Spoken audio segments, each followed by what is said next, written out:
Before we begin, please subscribe for tomorrow's Bible story. The night was dark and heavy.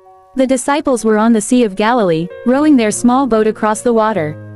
Jesus had sent them ahead while he went up into the mountain to pray alone. At first, the sea was calm, but as the night grew deeper, the wind began to rise, and the waves started to crash hard against their boat. The storm came suddenly, and it was fierce. The disciples tried with all their strength to row forward, but the storm pushed them back again and again. Fear filled their hearts, because the more they fought, the stronger the storm grew. The night was black, the clouds covered the sky, and thunder echoed across the waters. These men were fishermen, but even they trembled. Their boat creaked, the waves splashed inside, and it felt like the sea itself wanted to swallow them. They looked around and cried, "Where is the Master? Why has he left us alone in this hour?" Then, in the distance, through the storm and the mist, something appeared. A figure. A man was walking toward them on the water. Their eyes widened in terror. Their hearts pounded. They screamed, "It is a ghost!"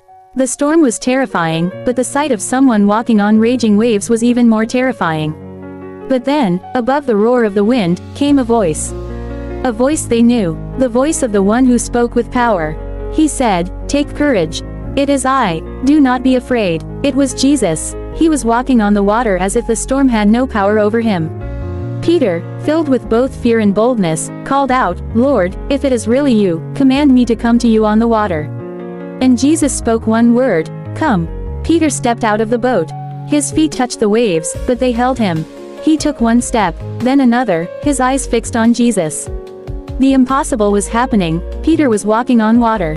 The disciples in the boat stared in shock. The storm raged, but as long as Peter kept his eyes on Jesus, he stood on the waves. But suddenly, Peter looked around. The wind was too strong, the waves too high. Fear returned, and his faith began to weaken. The moment he took his eyes off Jesus, he began to sink. He cried out with all his strength, "Lord, save me." Immediately, Jesus reached out his hand and pulled him up. His grip was firm, his eyes full of power. He said, "You of little faith, why did you doubt?" Together they walked back to the boat, and the moment Jesus stepped in, the storm stopped.